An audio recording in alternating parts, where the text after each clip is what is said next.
Community and Wellbeing Officer. The Community and Wellbeing Officer is exactly what it sounds like, the chance to lead on all areas affecting student welfare and wellbeing. This includes housing, transport, accessibility, mental health and more. Areas of focus include supporting student wellbeing, working with college wellbeing services, and improving student lives within the community.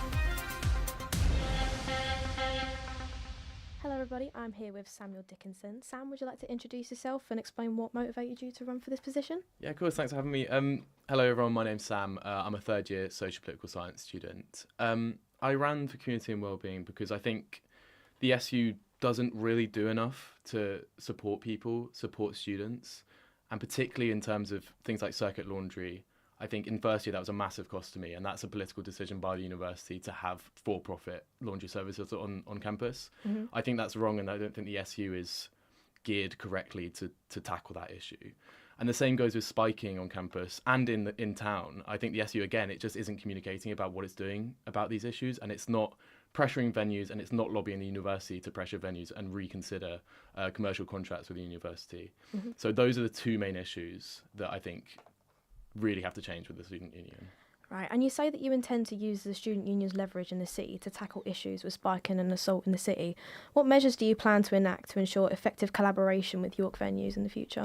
Well, I think firstly, the student union has to state what its purpose is, because you have to remember that the student union supports club nights in the town, and then that means that they should be ensuring the safeguarding of students is happening, and they have to tell them what you need to do, and the venues have to tell us what they're doing about safeguarding, because at the moment we don't know. I can't name any venues, and I'm not going to name any venues, but they don't communicate what is being done. They're not transparent and honest. They don't tell us what they're doing to safeguard students. Mm-hmm. And so safeguarding would mean that bouncers have to be trained better, and the culture of misogyny amongst bouncers has to change, and the student union has to be front and centre to promote that, because you hear things, everyone can say they've heard an awful thing that a bouncer has said. Mm-hmm. I've heard bouncers call women beached whales. I've heard them say just countless horrible things about women in the city, and that contributes to a culture of misogyny that enables spiking, and the student union has to be front and centre communicating that this is not acceptable, and venues have to change their behaviour. Thank you. And moving on to your second most prevalent point, reflecting on your past campaign against circuit laundry last year, how do you plan, if you were elected to the position, to gain traction with your cause this time around and pressure the university to subsidise the circuit laundry fees? Yeah, so in first year I ran a campaign against circuit laundry, and the student union was very unhelpful with that.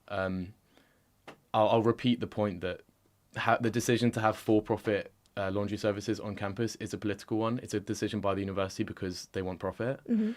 And there's clearly an appetite to get rid of these services. The contract's up for renewal in a number of years. And it's important, I think, to make sure there's a sustained campaign against circuit laundry, because it's so unpopular and it's an unnecessary cost. So what I would do is make sure that is front and centre of the student union's agenda, to make sure that the contract isn't renewed and the university knows that they cannot get away with profiteering from students like this.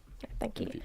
And finally, in your manifesto, you've proposed a rent freeze and for the university to better educate students on housing matters. Do you have a strategy in place to work with the university or external enterprises to enact these plans and prevent, as you put it, potential exploitation from landlords? Yeah, so the student union in the past has succeeded in lobbying the university to bring down rent increases. But I think a lower rent increase is a very marginal win. Ideally, the student union should be lobbying for no rent increases. And in terms of tenancy rights, it's super important for students to know what is the right rent to pay and what actions to take if they have a bad landlord. Mm-hmm. And the student union should be providing that information to students in an easy, accessible way. Right now, it's hidden and no one knows where to find it. And just a final question to end on. If there was something you'd like for voters to take away from your campaign, what would it want to be? The student union has to change, and I think I'm the man to do it, because at the end of the day, student union should be representing the students. We shouldn't be passing things onto the students to fight their own battles. And I think we have to put front and centre that students aren't to be profited from. Right. Thank you so much. And now we're going to pass you all back to the green room, where we're going to be discussing the next round of interviews. Actually, no, we're not. We're going to be going to another interview with Harrison Scott.